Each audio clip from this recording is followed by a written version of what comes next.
हे guys, good morning, जय Sunday. तर आज संडे होता. आज आपण घरी तर बसणार नव्हतो. काढली गाडी, निघालो पिजेकडे. तेवढ्यात पिजे पण आला होता. चल बोलते टाउनशिपला काहीतरी खायला देतो. मग काय, काढली गाडी, निघालो टाउनशिपला. चायला हे पिंपल बाहेर जायचं असलं कसं येतात. साप वाट लावली संडेची. एक मसाला डोसा खाल्ला. तेवढ्यात पाटीलवाडीचे मालक सुरेख पाटील हे आले. नंतर बाहेर निघालो तर पाऊस आलेला. मग काय करायचं म्हणून रिलायन्स फ्रेशला गेलो. टाउनशिपला आलो, रिलायन्स फ्रेशला आलो नाही असं होऊच नाही शकत. पाऊस तरी पण गेला नव्हता म्हणून गेलो सेल बघायला, टाइमपास. तेवढ्यात पाऊस उभला, पोरं गोला केली आणि निघालो. एक टर्न मारला आणि पूर्ण रोड चुकवला पोरांना. पुढं रोड संपते. 1 तासाचा रोड 2 तास करून आम्ही शेवटी पोचलो डेस्टिनेशनवरती. एवढ्या गाड्या बघून वर जायची इच्छा मेली. तर आपण आलोत आपल्याच जवळच्या कनकेश्वर टेम्पलला.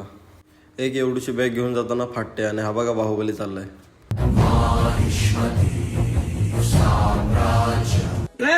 पिछवाड़े में तो दो लिकट जाएगा. माझ्या चालण्यावरून वाटत असेल ना मी दमलोय. हो, खरंच दमलोय. जास्त असू नका. अगोदरच्या दिवशी लेग मारून तुम्ही पण चढून दाखवा. तुमची पण पेटी नक्कीच पडेल. फायनली खुर्सी की पेटी बांधलो. आपण पोचलेलो आहोत कमानीजवळ. एवढे कष्ट करून सर्व पोरं मला सोडून पुढे गेली, कारण कोणालाच 70 किलोची ट्रॉली खेचायची नव्हती. भाईसाहेब, इतनी खुशी. मंदिरात पोचलो, दर्शन घेतलं आणि नंदी महाराजांचं दर्शन घेतलं आणि आपल्या लाडक्या बापाचं सुद्धा दर्शन घेतलं.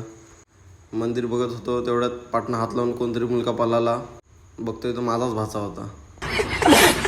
श्रावण महिना चालू आहे ना, तर फंटूस बघून तला उपसायचं मन झालेला. डाएटला थोडासा साईडला ठेवला आणि वडापाव खायला सुरुवात केली. सगळी पोरं डुबुक डुबुक करत होती. मग काय, मारली पलटी उडी. चढलो वरती, पुन्हा एकदा मारली उडी.